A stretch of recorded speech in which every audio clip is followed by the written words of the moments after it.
दोस्तों, क्या आप एनआईटी पटना का सपना देख रहे हो लेकिन ये नहीं पता कि जेईई मेन 2026 में कितनी रैंक या परसेंटाइल चाहिए? तो वीडियो पूरा देखना, क्योंकि आज हम बात करेंगे एनआईटी पटना 2026 के expected cut off, branch wise trend, और ये भी जानेंगे कि आपकी रैंक पर एडमिशन पॉसिबल है या नहीं है। तो दोस्तों, सबसे पहले हम लोग बात करते हैं कि जेईई मेन 2026 में लगभग कितने बच्चे जो है सेशन 1 और सेशन 2 दोनों को मिला के अपियर हो सकते हैं। तो लगभग एक्सपेक्टेड जो डाटा है दोस्तों वो है आपका 15.5 लाख बच्चे। अब 15.5 लाख बच्चे जेईई मेंस 2026 में अपियर होने जा रहे हैं, और अगर 2025 की बात करें तो 14.75 लाख बच्चे जो है वो जेईई मेंस के एग्जाम में अपियर हुए थे। तो ईयर बाय अगर हम लोग यहाँ पे देखें तो नंबर ऑफ कैंडिडेट्स जो है वो धीरे धीरे बढ़ रहे हैं। तो डेफिनेटली हर ब्रांच का जो ओपनिंग एंड क्लोजिंग रैंक होता है उसमें कहीं ना कहीं थोड़ा सा डिफरेंट जो है वो दोस्तों देखने को मिलता है। लेकिन आपका जो भी रैंक आएगा उस रैंक के बेसिस पे आप यहाँ पे समझ पाओगे कि आपका एडमिशन पॉसिबल है या नहीं है। तो वो आपको तभी पता चलेगा जब हम डाटा पे बात करना स्टार्ट करेंगे, और डाटा को आप अच्छे से समझोगे तो ये आपको कहीं ना कहीं काउंसलिंग में भी दोस्तों हेल्प करने वाला है। ठीक है, तो चलिए सबसे पहले अब हम लोग यहाँ पे डाटा पर बात करते हैं, उसके बाद हम लोग बात करेंगे कि अगर आपका सपना एनआईटी पटना में ही एडमिशन लेने का है तो मिनिमम आपका रैंक क्या होना चाहिए। ठीक है, तो ये दोस्तों academic program, quota, seat type, gender, opening rank and closing rank. अब ये जो डाटा आप देख रहे हो इधर, ये डाटा है दोस्तों 2024 का, और इधर का जो डाटा है ये आपका है 2025 का।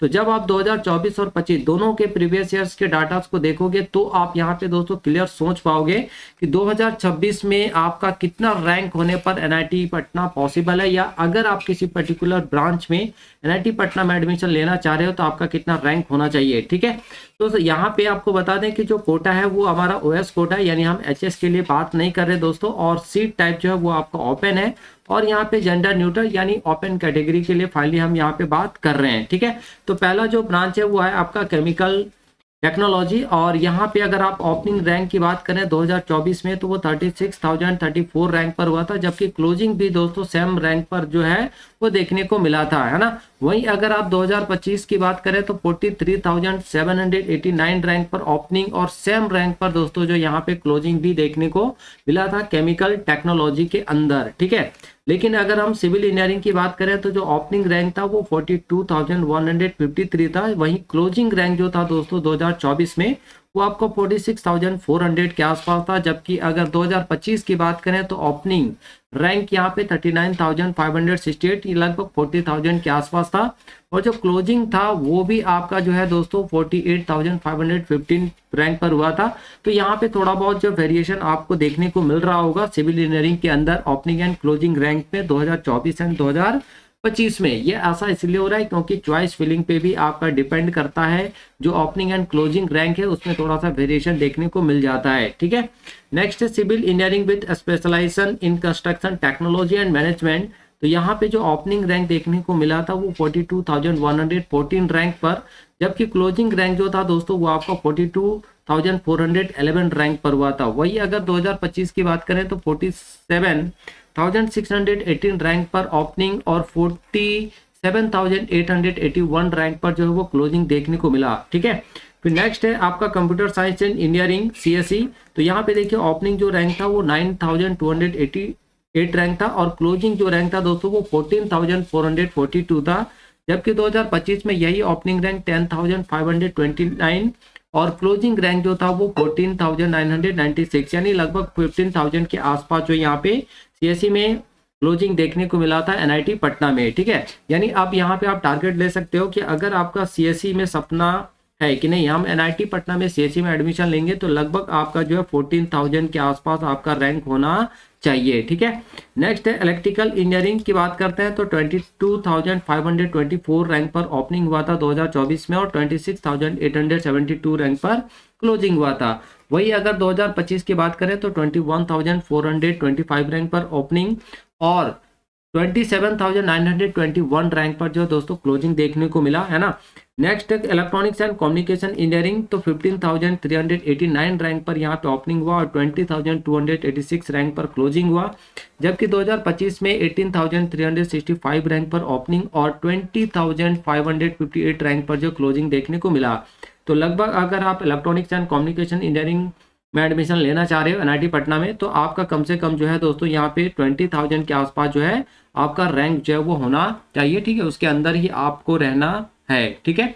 चलिए अब नेक्स्ट हम लोग बात करते हैं computer science engineering with specialization in cyber security.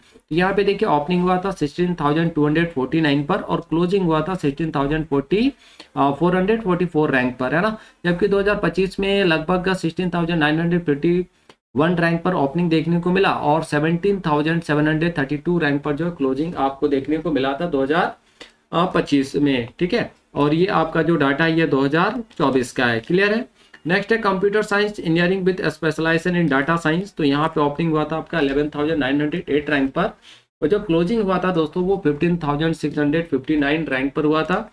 वहीं अगर आप ओपनिंग देखो तो 2025 में तो 15,858 रैंक पर और क्लोजिंग जो देखने को मिला था वो 17,439 रैंक पर, ठीक है। यानी सीएससी हो या सीएससी से रिलेटेड स्पेशलाइजेशन हो, है ना, मतलब जितने भी जैसे ये स्पेशलाइज्ड ब्रांच है दोस्तों, दो साइबर सिक्योरिटी और दूसरा है आपका डाटा साइंस, और एक जो हमने फर्स्ट में देखा था जो कोर ब्रांच है आपका सीएससी, है ना। तो इन तीनों ब्रांचेस को अगर आप देखोगे मिला के तो लगभग आपका जो है 17,000 के आसपास अगर 2026 में रहता है तो आसानी से आपको सीएससी के अंदर एडमिशन देखने को मिलेगा। कोर ब्रांच नहीं तो कम से कम स्पेशलाइजेशन ब्रांच यहाँ पे आसानी से देखने को मिल जाएगा 2026 में, ठीक है। ये एक्सपेक्टेड है दोस्तों, हम लोग एक्सपेक्ट कर सकते हैं जो भी हमारा प्रीवियस ईयर्स का डाटा है उसको देखने के बाद, है ना। तो नेक्स्ट है electrical engineering with specialization power system engineering, है ना। तो यहाँ पे ओपनिंग हुआ था 21,904 रैंक पर और क्लोजिंग हुआ था दोस्तों 27,448 रैंक पर। वहीं 2025 में जो ओपनिंग हुआ वो 26,348 रैंक पर और क्लोजिंग जो हुआ था वो आपका हुआ था 30,990 रैंक पर, ठीक है।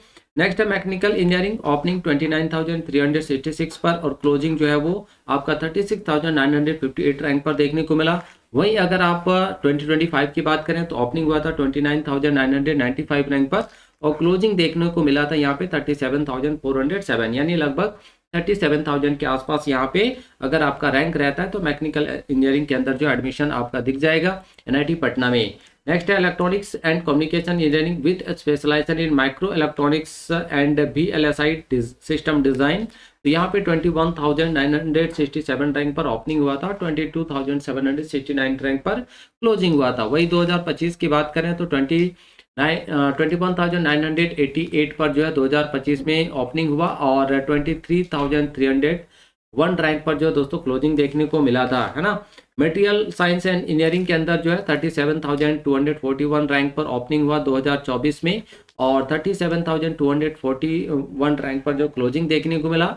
वहीं दोस्तों अगर हम लोग 2025 की बात करें तो 36,849 रैंक पर ओपनिंग और 40,081 रैंक पर जो है वो क्लोजिंग देखने को मिला था ओएस कोटा के अंदर ओपन कैटेगरी में, ठीक है। नेक्स्ट है मैथमेटिक्स एंड कंप्यूटिंग टेक्नोलॉजी। तो यहाँ पे 15,362 रैंक पर ओपनिंग हुआ और 15,362 रैंक पर ही क्लोजिंग देखने को मिला। वहीं अगर आप 2025 की बात करें तो 16,937 पे ओपनिंग हुआ और इतने ही रैंक पर 17,348 रैंक पर जो दोस्तों क्लोजिंग देखने को मिला था, है ना। नेक्स्ट है मैट्रॉनिक्स एंड ऑटोमेशन इंजीनियरिंग। तो यहाँ पे आपका 20,681 रैंक पर ओपनिंग हुआ और 24,053 रैंक पर जो है वो क्लोजिंग देखने को मिला। जबकि अगर 2025 की बात करें तो 13,725 रैंक पर ओपनिंग हुआ था दोस्तों, है ना, और 25,000 आपका 887 रैंक पर जो वो क्लोजिंग देखने को मिला था 2025 में, ठीक। तो ये आपका यहाँ पे 2025 तक का डाटा था दोस्तों, ठीक है। चलिए अब हम लोग यहाँ पे थोड़ा सा आगे बढ़ते हैं। शायद आप सबों को यहाँ पे क्लियर हो रहा होगा कि 2026 में आपको कितना रैंक चाहिए अगर आपका सपना वाकई में एनआईटी पटना में एडमिशन लेने का है, ठीक है। तो यहाँ पे हम लोग ब्रांच वाइज देख रहे हैं और प्लस 2024 और 2025 के डाटा को भी देख रहे हैं। इससे आपको प्रॉपर आइडिया लग जाएगा 2026 के लिए कि 2026 में कम से कम आपका जो है कितना रैंक होना चाहिए ताकि आसानी से आपका जो है एडमिशन हो जाए, ठीक है दोस्तों। चलिए अब और भी बहुत सारे ब्रांच है एनआईटी पटना में, उस पर भी हम लोग बात करते हैं। तो नेक्स्ट है mechanical engineering with specialization in manufacturing and industrial engineering. तो यहाँ पे जो ओपनिंग हुआ था वो 37,408 रैंक पर और जो क्लोजिंग हुआ था दोस्तों वो 39,044 रैंक पर हुआ था। वहीं अगर 2025 की बात करें तो यहाँ पे देखिए इस ब्रांच के अंदर 55,871 रैंक पर ओपनिंग हुआ और 55,871 रैंक पर जो है दोस्तों क्लोजिंग देखने को मिला था, है ना। तो बहुत ज़्यादा यहाँ पे वेरिएशन देखने को मिला, यानी फाइनली यहाँ पे जो है 55,800 के आसपास यहाँ पे जो है क्लोजिंग देखने को मिला 2025 में, ठीक है। जबकि वही अगर हम लोग 2024 की बात करें तो यहाँ पे आपको सेम ब्रांच पर 39,044 रैंक पर जो क्लोजिंग देखने को मिल गया था, ठीक है। तो अगर 2026 की बात करें दोस्तों तो कम से कम आपका कितना रैंक होना चाहिए ताकि आसानी से आपको जो है एनआईटी पटना में एडमिशन मिल जाए। तो हाईएस्ट आपने देख लिया है 55,800। तो अब थोड़ा सा हम लोग प्रीवियस डाटा को यहाँ पे देखते हैं, तो आपको कहीं पे भी उतना हाईएस्ट रैंक जो है आपको दिखाई नहीं देगा, है ना। यानी मिनिमम रैंक आपको दिखाई नहीं देगा, इससे कम का ही मिलेगा, ना कि इससे ज्यादा का, ठीक है। देखिए आप क्लियर यहाँ पे देख पा रहे होंगे, जो भी यहाँ पे सारे ब्रांचेज को आपने देखा तो लगभग आपका जो है 55,800।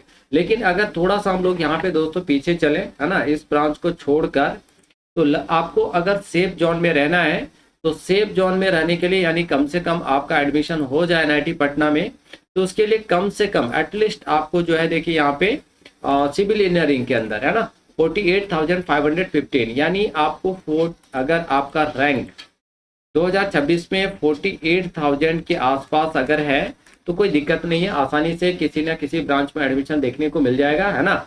तो 48,000 के अंदर आपको रहना है, ठीक है। बाकी अगर 48 से कम भी रहता है तो कोई दिक्कत नहीं है, आपको तो मिली, मतलब उसके इससे अगर आपका नीचे रहता है 47 46 तो आसानी से हो जाएगा, लेकिन कम से कम आपका 48,000 रहना ही चाहिए, तभी आपका पॉसिबल हो पाएगा आपका एडमिशन जो है एनआईटी पटना में किसी पर्टिकुलर ब्रांच में, ठीक है। लेकिन अगर आप सिर्फ mechanical engineering with specialization in manufacturing and industrial engineering की बात करते हैं तो 2024 में तो रैंकिंग बहुत कम था ओपनिंग एंड क्लोजिंग, लेकिन 2025 में यही ओपनिंग क्लोजिंग बहुत ज़्यादा देखने को मिला था, ठीक है। क्लियर है दोस्तों। तो आई होप आप सबों को चीज़ें क्लियर हो रहा होगा। 2024 और 2025 दोनों के डाटा को लेकर हम यहाँ पे बात कर रहे हैं और आप 2026 के लिए यहाँ पे एक्सपेक्ट कर पाएंगे, और चॉइस फिलिंग के टाइम में भी आपको ये वीडियो जो है काफ़ी हेल्प करेगा दोस्तों, है ना। अगर आप मेनली एनआईटी पटना को ही चूज कर रहे हो, है ना, तो इसलिए काफ़ी ध्यान रखना है क्योंकि चॉइस फिलिंग बहुत इंपॉर्टेंट रोल प्ले करता है आपके रैंक के हिसाब से, ठीक है दोस्तों। तो दोस्तों ये था NIT Patna JEE Main 2026 expected cutoff and rank analysis. याद रखो कटअप हर साल कंपटीशन डिफिकल्टी लेवल और सीट मैट्रिक्स पर डिपेंड करता है, इसलिए सेफ साइड स्कोर टारगेट करना सबसे बेहतर स्ट्रेटेजी है, ठीक है। अगर वीडियो यूजफुल लगा हो तो लाइक करो, सब्सक्राइब करो एनआईटी जेईई अपडेट्स के लिए, और कमेंट में अपनी कैटेगरी और टारगेट ब्रांच जरूर लिखो। All the best for JEE Main 2026। मेहनत सही दिशा में होगी तो एनआईटी पटना दूर नहीं है दोस्तों।